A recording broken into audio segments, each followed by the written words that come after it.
आज आखिरकार वो घड़ी आ ही गई जिसका मुझे बरसों से इंतज़ार था, लेकिन चल ही नहीं रही है। शायद शेर ख़त्म हो गए। किसी को खोने का गम क्या होता है, ये कल रात पता चला जब मूंगफली का एक दाना छिलकों में गुम हो गया और मैं ढूंढता रह गया। Oh, no!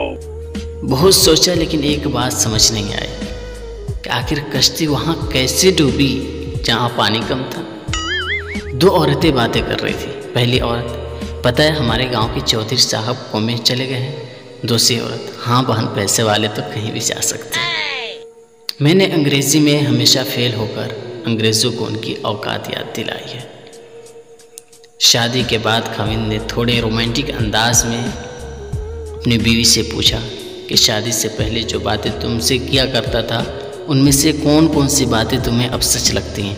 बीवी शर्माते हुए, वो जो आप अक्सर कहते थे कि जमीला मैं तेरे काबिल नहीं। बाप, तुम अपने बाल क्यों नहीं कटवाते?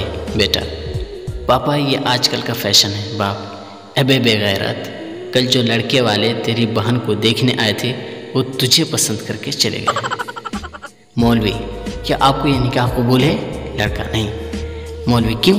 लड़का, क्योंकि मुझे पता है कि आज फिर ख्वाब देख रहा हूँ। सोच हमेशा ऊंची होनी चाहिए, इसलिए मैं छत पे जाकर ही सोचता हूँ। किसी लाइफ इंश्योरेंस के नुमाइंदे के पास 10 मिनट बैठ जाओ तो यकीन दिला ही देता है कि जीने से ज़्यादा मरने में फ़ायदा है।